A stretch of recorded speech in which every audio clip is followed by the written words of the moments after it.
Hey everybody, today is Monday, March the 5th, and you are watching FCN Prime News. I'm your anchor for tonight, Trezene, and I'm here with all things Oscars. Join with me in the studio is Jayco in the Sports Corner. Jayco, what sports stories do you have for us today? Oh, we've got a nice variety of sports stories today. We've got racism in baseball. We've got racism at ESPN. Oh, and some NCAA scandal. So there you go. Stay tuned for sports. Back to you, Trey. Thank you very much. So, as I said, today is all about last night's Oscars. Who won, what people wore, and what some of the highlights were of the night. Don't worry, I won't be rehashing what all of white America's talking about, just what you and our loyal FCN viewers want to talk about. As always, we are live, so drop those comments in the comments. We want to know everything about what you guys thought about the Oscars, the hits and misses on the red carpet, and definitely thoughts on tonight's highlights on the Oscars. If you haven't already, click that share button right at the bottom of your screen if you're watching on Facebook, and definitely hit that retweet or share to your followers on Periscope so that your faves can get in on this conversation too. All right, first up, let's talk about these Oscar wins. We were all hoping for at least one win for the film Get Out, and we got it. Jordan Peele won for Best Original Screenplay, and he is the first Black director to win an Oscar for doing so. Yay! Did you all scream? Because I screamed when it was announced. That wasn't the only history that Peele made last night. He also made history for being the first Black nominee for the Oscars' Big Three: Best Picture, Best Director, and Best Screenplay. Peele revealed in an interview afterwards that he actually stopped writing the movie about 20 times because he thought that it would be impossible. He said, and I quote, "I thought it wasn't going to work. I thought no one would ever produce this movie, and yet here we are," unquote. He is pictured here with a congratulatory hug from his Key and Peele writing partner, Keegan-Michael Key, and pictured here with his wife on the red carpet, which caused many folks on Twitter to raise an eyebrow, realizing they really haven't seen him pictured with his white wife in the last year or so, wondering if he's avoided being shown with his wife during all of the Get Out promotion to avoid a Black boycott of the film. A quick history lesson for those out there: only 3 Black writers have ever been nominated for Best Original Screenplay in the past. Susan DePasse in 1972 for Lady Sings the Blues, Spike Lee in 1989 for Do the Right Thing, and lastly, John Singleton in 1991 for Boys in the Hood. In our next win of the night, we highlight Guillermo del Toro, who won both Best Director and Best Picture for his Oscar film, The Shape of Water. These are the first Academy Awards for the filmmaker. The film also won for Original Score and Best Production Design, making it a winner of 4 of the 13 slated Oscar categories. Del Toro is an immigrant from Mexico, and he used both of his acceptance speeches to share about his life growing up in Mexico and sharing that filmmaking, specifically the genre fantasy, should be used to address real-world issues and controversies. The Shape of Water is a film that focused on fear and alienation that some can feel when faced with people and things that they may not understand or know. In Del Toro's film, he chose to personify that fear and alienation by the hate and love that a merman encounters when he's pulled into a science lab to be studied. I know, right? Like, what? Continuing with Oscar wins that matter for FCN viewers, Robert Lopez became the first double EGOT winner with his Original Song Award in Coco last night. He, along with his wife, Kristen Anderson Lopez, won for the Best Original Song honor for Remember Me from the animated film Coco, meaning Robert has now bagged at least 2 Emmys, 2 Grammys, 2 Oscars, and 2 Tonys. He's the first person ever to achieve the EGOT twice. The New York native is also the youngest person to get a single EGOT in 2014 at the age of 39. He won a Grammy for the Frozen song Let It Go, which he also wrote with his wife. Right. And it took him only not even 10 years to achieve, which is also a record. Today, he has a total of 2 Emmys, 3 Tonys, 3 Grammys, and 2 Oscars, and he is only 43 years old. Another first happened when the country of Chile earned its first Oscar win for A Fantastic Woman in the Best Foreign Language Film category. The film follows a transgender woman trying to gain acceptance from her family of her deceased boyfriend. Daniela Vega was the lead actress in this film, and she made history as the first transgender actor to present at the Academy Awards in a beautiful fuchsia gown, I might add. I had no idea that she was transgender as I was watching the awards on mute. Seriously. Another shocking win came when Kobe Bryant, the multiple NBA title winner, won an Oscar last night for Best Animated Short for Dear Basketball, based on a poem that he wrote in 2015. He had a very short acceptance speech, using it to take a swipe at Fox News talking head Laura Ingraham, quoting him as saying, "We're basketball players and we're supposed to shut up and dribble, but I'm glad we do a little bit more than that." White Twitter, though, I should say white feminist Twitter, raised a few eyebrows with his win, believing that the former NBA star who was accused of rape in 2003 gracing the stage was a huge contradiction and slap in the face to the Time's Up movement. Other reactions were similar to that of when 3 6 Mafia won an Oscar in 2006 for Best Original Song, Hard Out Here for a Pimp, and Hustle and Flow. This tweet sums up those feelings. Kobe Bryant has more Oscars than Glenn Close, Tom Cruise, Robert Downey Jr., Harrison Ford, Johnny Depp, Sigourney Weaver, Ed Norton, Christopher Nolan, Sigourney Weaver again, Annette Bening, Ed Harris, Michelle Williams, Bill Murray, and John Travolta combined. Not everybody was happy with Kobe's win. In my last win deserving of being highlighted on this program, I include Frances McDormand. She won Best Actress for her portrayal of Mildred Hayes in the Fox Searchlight drama 3 Billboards Outside of Ebbing, Missouri. Her acceptance speech is what was most important here, where she ended by saying that 2 words mattered: inclusion rider. And I'd like to take time to share with everyone what that is and why those words truly matter. An inclusion rider is a part in your contract that requires a minimum percentage of people of color and women in all of the other positions above the line, below the line, that must work on the film. It means that in order to keep the contracted actor or actress in that position, the film must be inclusive across the board. Inclusion riders, when requested by the biggest power players creating a movie, can and should be negotiated to keep films diverse and representative in front and behind the camera.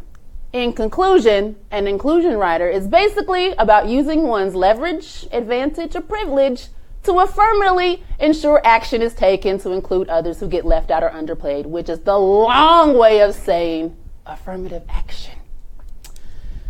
All right, y'all, so that's pretty much the highlight for the wins. And before we move on to the best and worst looks on the Oscars red carpet, this is just a mid-broadcast reminder to share this broadcast, like, follow, and subscribe on our social media, and to make sure you leave your thoughts, questions, and comments in the comments, and hashtag them with Oscar wins so that when we read the comments, we know what you're talking about. All right, first up for the red carpet looks, the cast of The Black Panther. Lupita Nyong'o slayed on the red carpet last night. She was absolutely stunning. She was styled by her normal routine stylist, Michaela Erlanger. She rocked a custom Versace dress full of sequins with an asymmetrical shoulder with a bit of gold woven through her hair, which is actually a traditional Rwandan hairstyle. She paired it with the Versace clutch, Alexander Berman heels, and African jewelry. Nyong'o tweeted that the dress was, quote, vibranium by Versace, unquote, shouting out the film Black Panther, of course, and the supernatural element found in Wakanda. She graced the red carpet with Denai Guerrera. She came to the red carpet in a pale pink Gabriella Hearst gown with a fresh fade accented with a silver hair stamp. I absolutely loved that hair stamp. What did you guys think about her look? Let me know in those comments. Winston Duke was also with them on the red carpet. He looked very dapper, wearing a streamlined tuxedo with a white bow tie and a silver tassel scarf. A lot of women liked his very dapper look on the red carpet. Chadwick Boseman rocked Givenchy top coat, which appeared to be had silver embroidery and seemed to have his character T'Challa in mind. He definitely played that up on the red carpet, posing with several pictures with his Wakanda sign using his arms, and even taking time during his pre-show interview with Michael Strahan to scream on the mic, "Wakanda forever," in his special Wakandan accent. Last but certainly not least, In the Black Panther crew, Daniel Kaluuya, who also starred in Get Out as well as Black Panther, wore a bronze velvet Brunello Cucinelli blazer, which I thought looked great with his skin tone, but made him look real round around the waist. But his melanin was popping though. What did you guys think about his crushed velvet ensemble? Let me know in those comments. This was a fresh face on the red carpet. Speaking of Get Out, Betty Gabriel, who was known for her role as Georgina in the movie Get Out and her memorable line, no. She was there and she definitely was trying to put us all in a trance with her amazing gown on the red carpet. She wore a teal gown designed by Tony Ward, who is Middle Eastern, with a plunging neckline with accents of gold. It had floral embellishments around the shoulders and the waist and a long train. Her hair was also in a very nice half up, half down. And I thought she was perfect and just gorgeous.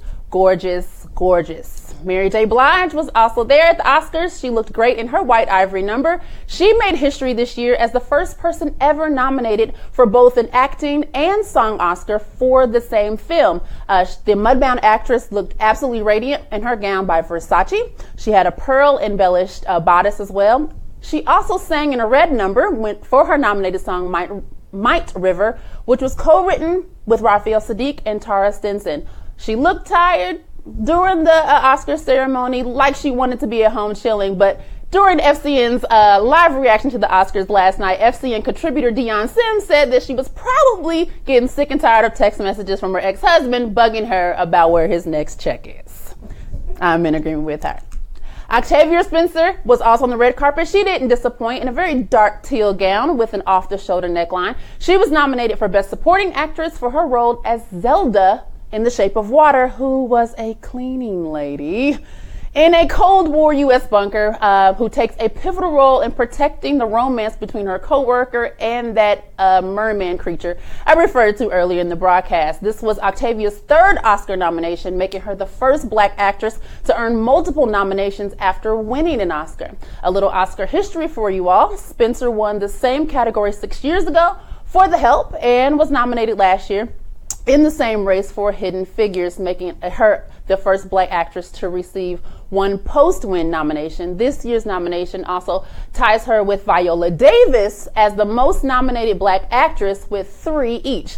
Davis won Best Supporting Actress last year for Fences and was up for supporting in Doubt in 2008 and in lead for The Help. Whoopi Goldberg is the only other Black actress with multiple nominations. She received 2 for her lead performance in The Color Purple in 1985 and her winning support turn in Ghost in 1990.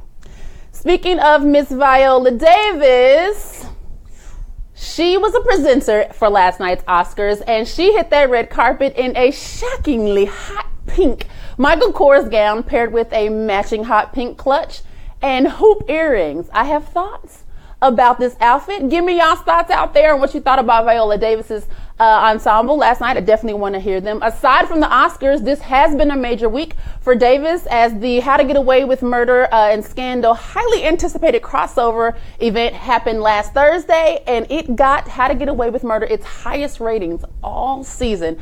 She's also been announced that she will be doing a movie with Lupita Nyong'o, and so let me tell you, she is very, very much on a high, which was shown on the red carpet. She was beaming and glowing in her hot pink number. But again, let me know what you guys thought about that outfit, because I saw mixed reviews on Twitter where if some people loved it or some people hated. There was nobody in between. Zendaya was also on the red carpet. She wore a dark chocolate chiffon gown with an asymmetrical neckline that bared her young shoulders, and it had one long voluminous sleeve. I thought she looked great and definitely age appropriate, as she is only 21 years old. Another young lady hit the red carpet. Her name is Gina Rodriguez. For those who don't know, she is a star on Jane the Virgin, and she walked the red carpet in a Zuhair Murad gown. The champagne-colored dress boasted a very deep V neckline, much like Betty Gabriel. It had a sheer skirt, a cinch waist, and she recently starred in the 2018 film Annihilation alongside Natalie Portman and Tessa Thompson. I thought her dress was beautiful, even though it super smashed her boobs. Thumbs down for that. I think she should definitely take note from Betty Gabriel's look that I showed earlier in the broadcast. In terrible looks on the red carpet, Selma Hayek In a big shocker in the evening, she wore a custom Gucci gown with Harry Winston jewelry. The gown was purple. Her hair and makeup was dark. The gown's bodice had this awkward fit, and the embellishments and tiered layers were just doing the absolute most, which was just completely unflattering distractions from Salma Hayek's natural beauty. What did you guys think about her look last night? A lot of people thought that it was a huge deviation from her normal looks on the red carpet. Speaking of incredibly shocking looks, sparking a lot of WTFs at the heavily embroidered unorthodox gear that Tiffany Haddish had on. People were definitely raising eyebrows at her, but she shared in an interview that she was actually honoring her people with that gown. She wore a traditional Eritrean dress called a zaria.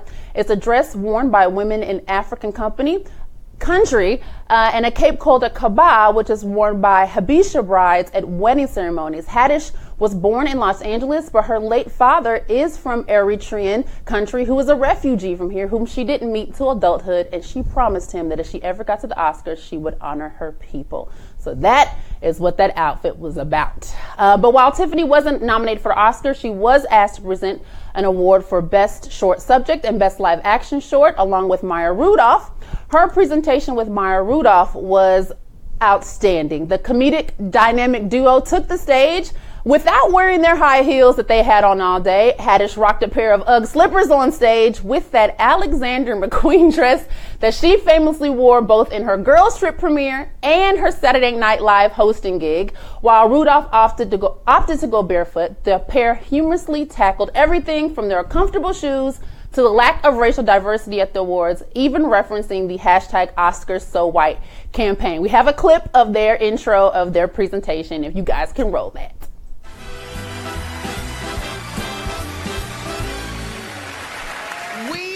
So happy to be here, but our feet hurt. Yeah. I had to take my shoes off. Girl, me too. I've been wearing these shoes since 11 o'clock this morning. How long you been wearing your shoes? Since the Critics' Choice Awards. Oh. Well, I got blisters bubbling up on the bottom of my foot. Girl, my pinky toe fell off. Oh.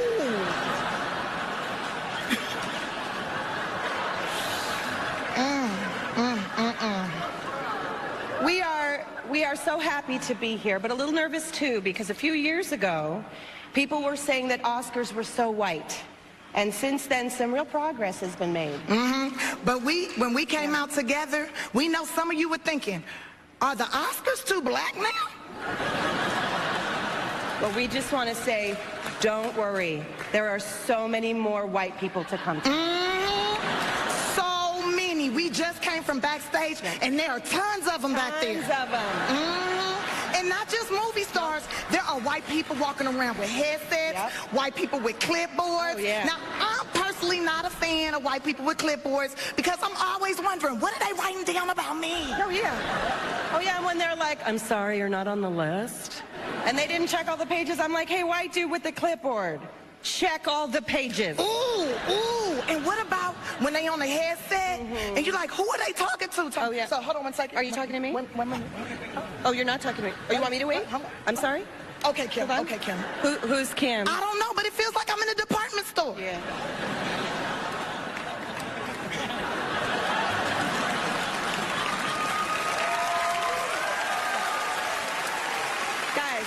Guys, enough about our personal issues.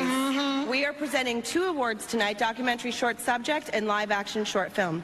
Here are the nominees for Best Documentary Short Subject. A lot of people on social media are like, can we get them to host the Oscars next year? Write them a movie, write them a TV show. They absolutely, right. A lot of people said that. I actually found their pairing together as co-presenters to be a good thing, because many claimed when Tiffany hosted SNL this last year that she was the first black female comedian to host SNL, when actually Maya Rudolph, if you count her as black female and a comedian, she would have been the first one to actually host SNL. Yeah, we could have a whole argumentation and debate show about that. Anywho, moving on next. Whoopi Goldberg graced us on the red carpet actually wearing a gown. For those who know anything about Whoopi Goldberg, she typically strays away from having to wear a gown, but she actually did. It was an off-the-shoulder gown with the long full skirt. The gown featured green, purple, and yellow. It was designed by Christian Serrano, who designs a lot for Leslie Jones.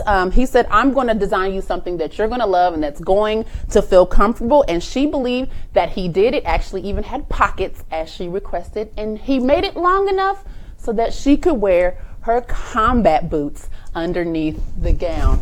There you go. All right, not everyone was a thumbs up for the ensemble. What do you guys think about Whoopi's look? I liked it too. I thought it was great that she switched it up for us and found something that she thought was comfortable. This right here, though, made me mad. D-Ray in that stupid blue vest appeared at the Oscars last night. In a pic he clearly photobombed. We're trying to figure out who invited him and what bouncer allowed him to get in with that dusty vest on. He has absolutely no home training for wearing that over a full tuxedo. I cannot even believe he put that ugly thing over that tuxedo. You guys here for D-Ray, or are y'all ready for him to go sit down somewhere? Tell me in the comments, please.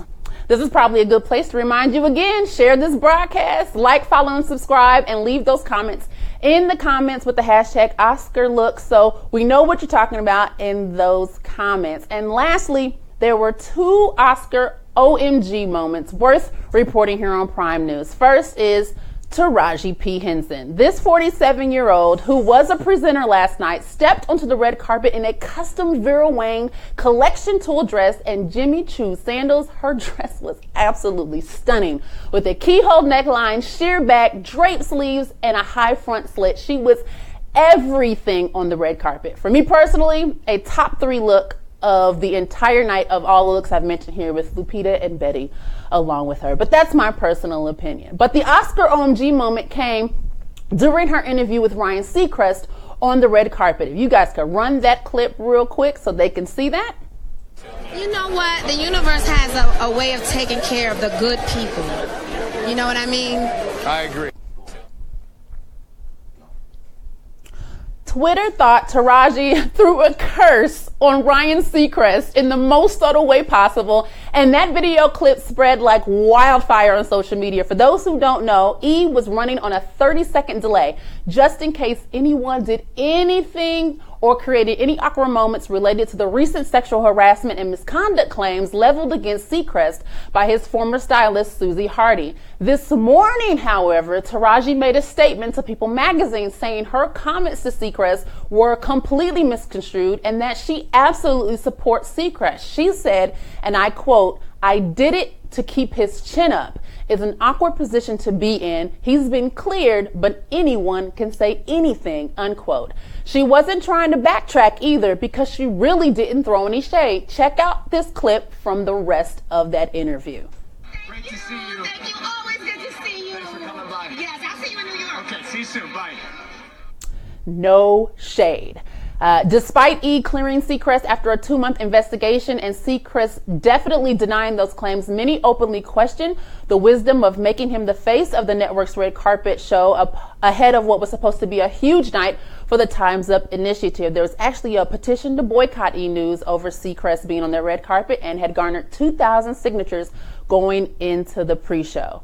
Another WTF moment, Lakeith Stanfield appeared in character as Andrew Logan King in Get Out in one of the first sketches during Sunday night's award show. Host Jimmy Kimmel explained that, and I quote, "This year, if your speech goes on too long, we're not going to play music to get you off stage. Instead of music, you'll hear this." And on cue, Lakeith runs out on stage yelling, "Get out, get out." Of course, in reference to his memorable role in Get Out as Andrew Logan King. What did y'all think about that? I personally am not a fan of black folks doing anything at the Oscars that looks anything remotely like shucking and jiving. So please tell me what you guys thought about his appearance to do that and for Jimmy Kimmel's sketches. So while the Oscars were going on, this was the first time Harvey Weinstein wouldn't be at the Oscars. And To commemorate it, a group of women purchased Harvey Weinstein's company. What a sweet victory. A majority female investor group led by businesswoman and former Obama administration official Maria Sweet bought Harvey Weinstein's company, taking on $225 million worth of its debt and setting up a $90 million victims compensation fund. She and the group of women purchased the company for $500 million, and the new owners have shared that they will build a movie studio led by a board of directors made up of a majority of independent women and will be saving about 150 jobs. The Weinstein Company board, which no longer includes Weinstein himself, said in a positive statement that they considered this sale to be a positive outcome. In other breaking news around or during the Oscars broadcast, and a nod to the ending of Black Panther, where T'Challa assigned Shuri to lead up a technology center that he's founded in Oakland, Disney has decided to make a $1 million donation to the Boys and Girls Club of America to extend its youth STEM, which is science, technology, engineering, and math programs. Part of the initiative will include a STEM Center of Innovation to be launched in Oakland, California. The STEM centers will introduce young students to cutting-edge technology, including robotics, high-definition video production, and biomechanics, while implementing real-world applications.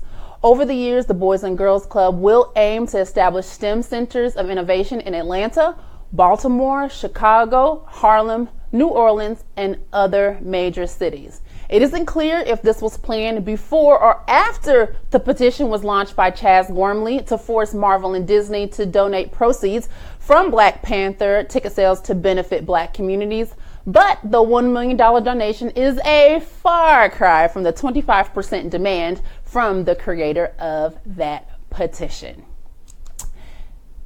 Lastly, in breaking news that actually happened during the Oscars airing, Special Counsel Robert Mueller announced that he had subpoenaed documents from Donald Trump himself and numerous campaign associates. He's asked for Donald's emails, their work documents, text messages, telephone logs, and other records spanning all the way back to November 2015. How smooth to issue a press release during the Oscars to tell our country that we need not forget that we have a supreme sexual predator and chief dictator as our president, and he needs to get out. I will give you guys all an update on all things Mueller in an upcoming broadcast of Prime News. With that, let's see. We have a single comment on the broadcast, and I actually, in reading it, was like, I wonder if I should mention this on the broadcast, but Ramon Javier Benitez has done it for me. He says Jordan Peele is also the 1 millionth half Black American male to become successful while married to a non-Black woman or mer person. Agreed. For those that didn't know, his mother is actually white, so he is biracial. He's just one of the fortunate ones who looks completely African American. I'm going to kick it over to the sports set where Jayco is waiting to give you guys today's top sports stories.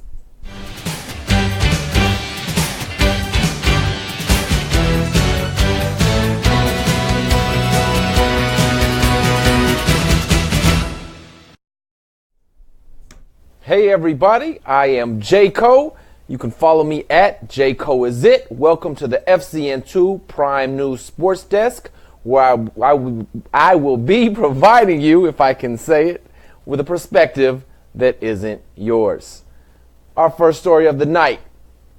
Major League Baseball Atlanta Braves rookie Ronald Acuna has received criticism and a, quote, stern talking to for wearing his hat tilted to the side during an interview. Braves manager Brian Snitker said, "You do respect the game and the organization and the team on the front of it." Right. Let's indoctrinate these young men now early so that, they won't disrespect the game, because, the game has so much reverence and respect around it. Next thing you know, they'll be kneeling during the national anthem. God forbid. Snitker went on to say, "It's the look. You do respect the game and the organization and the team on front of the hat. I tell these guys, we don't do things like everybody else. There's a lot of Hall of Famers who spend a lot of time in this organization. We wear batting practice jerseys, and people don't put glasses over the A, things like that, out of respect for the Hall of Famers that put a lot into this organization and those flags that are hanging. So here we go. The same old rhetoric. Instead of letting a young man express himself the way he wants to express himself, you're so worried about a logo, about a quote symbol, that you tell this man, no, you can't do that. You're disrespecting Hall of Famers, because the Atlanta Braves have so many more Hall of Famers in it than some of the other baseball teams. That must be why they used to let Darnell Willis turn his hat to the side in the Marlins, because it was a young team. They had no Hall of Famers there. So, of course, there was nothing to disrespect in that case. That was okay. Look at this guy. He looks like a tool. And, yes, when I set this picture up, I purposely covered up the A.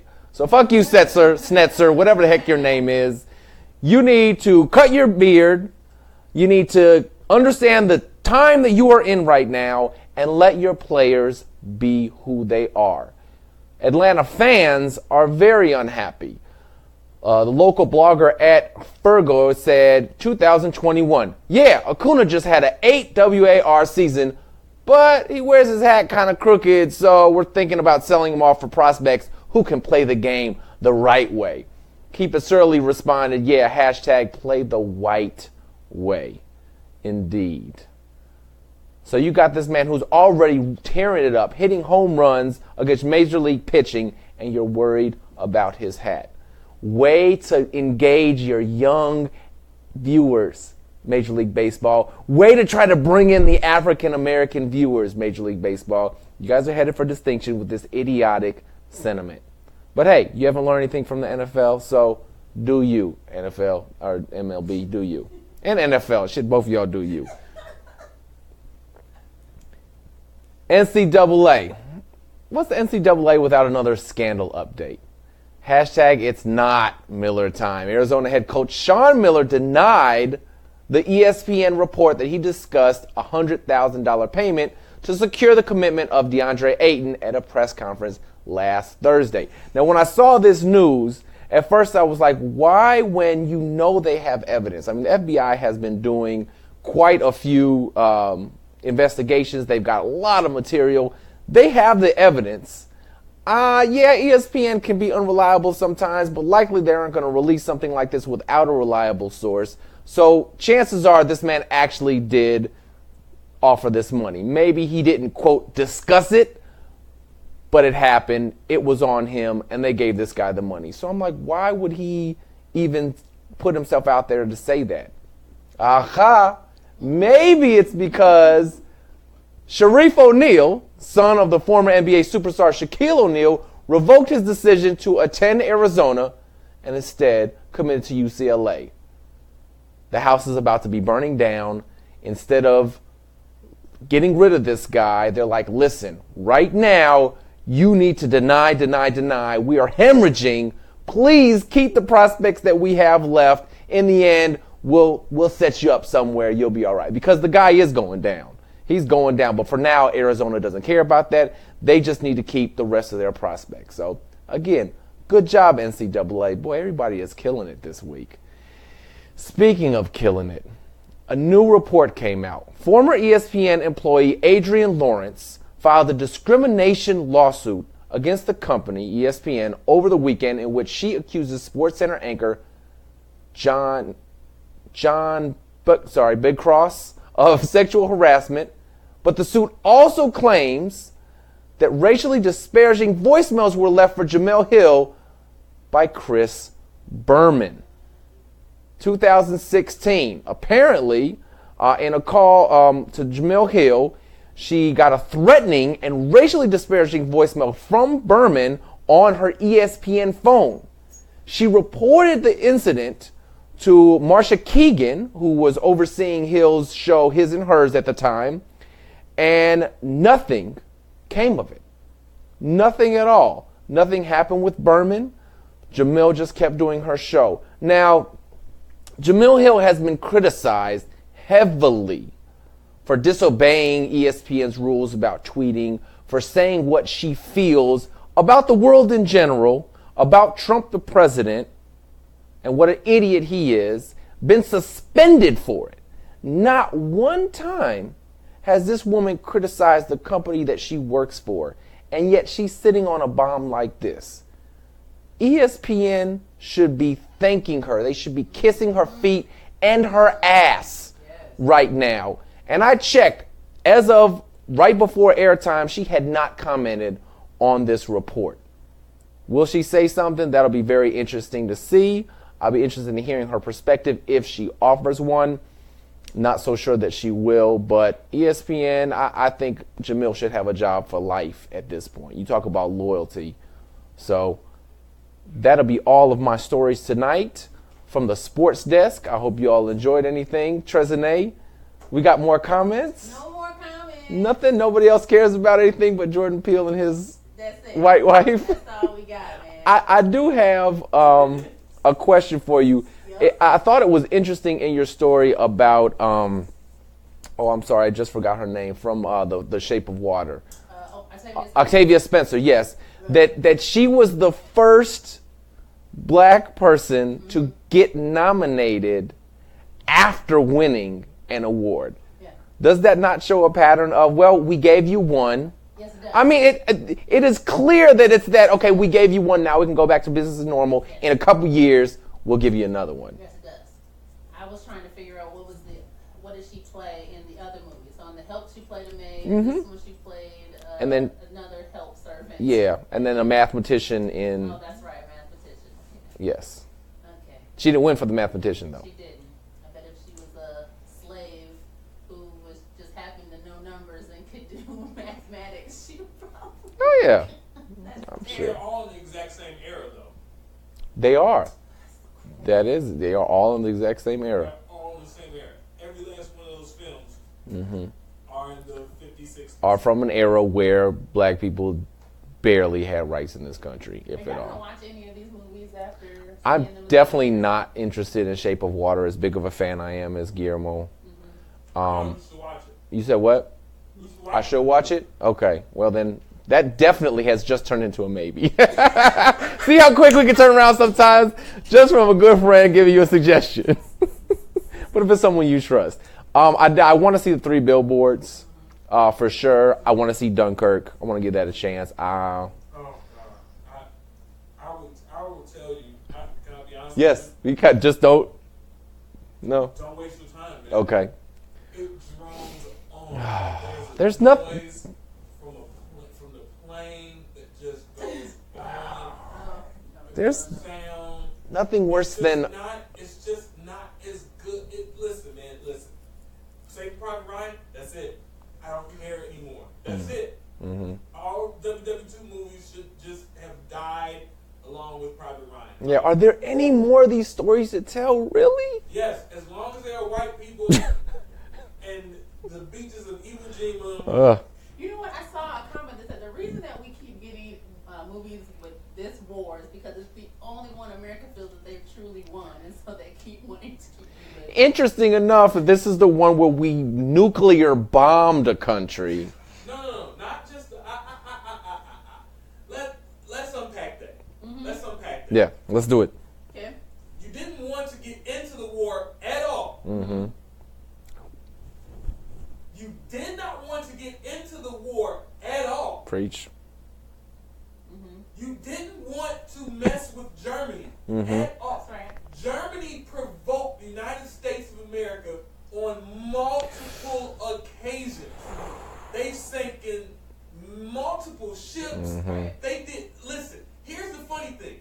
Do you know how many actual German Americans were here sabotaging plants and factories? Yeah. And acts of sabotage here in America, and not one Japanese American sabotaged anything, but yet still they were in the internment camps. They were in the internment camps, They were the ones in the internment camps. The Japanese. The Germans, and yet the Germans wanted Americans to get into the war. They wanted to fight America so bad, and America didn't want to do it. And so the Japanese, we baited the Japanese to get here because of the simple fact we wanted to use the hydrogen bomb, because the original plan was to test the weapon. We wanted to get all the leaders of the world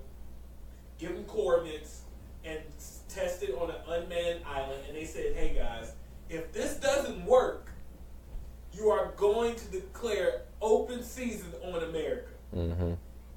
So we don't think that's gonna be a good idea. So you should probably just kind of just do it.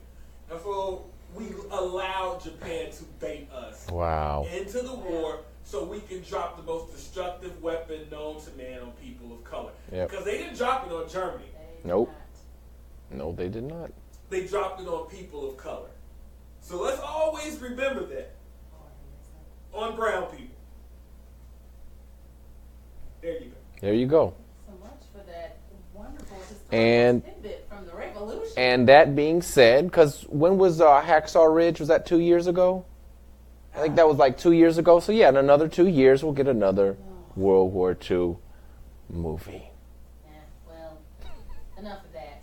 Let me tell you guys what shows are coming up for the rest of this week. That voice you just heard, The Revolution, he'll be on tomorrow hosting the pregame show for Black Lightning. And following that, we'll do a pregame show, I'm sure, for Unsolved, which is the Tupac and Biggie limited series that's on, which I saw the first episode. It was very good. And then on Wednesday will be the ACS Versace show hosted by moi. Everyone's laughing. I haven't even watched the episode yet, but we'll be on talking about something for that show. And then on Thursday, we will return again with Prime News at 7 p.m.-ish, followed by the Thursday Wind Down hosted by Starla K. Mathis, then followed by True Baller Thursday with J. Cole and the Reggie Mathis, and then the final program will be the Atlanta pregame show hosted by The Revolution. So you guys know what to do. Like, subscribe, Follow us on Instagram and Twitter at FCN_Prime, YouTube and Facebook at The Fifth Column Network. If you haven't been to our website, it's thefifthcolumnnetwork.com. I am Trezene. I've been joined with J. Cole and The Revolution. This has been another episode of Prime News. We'll see you guys next time.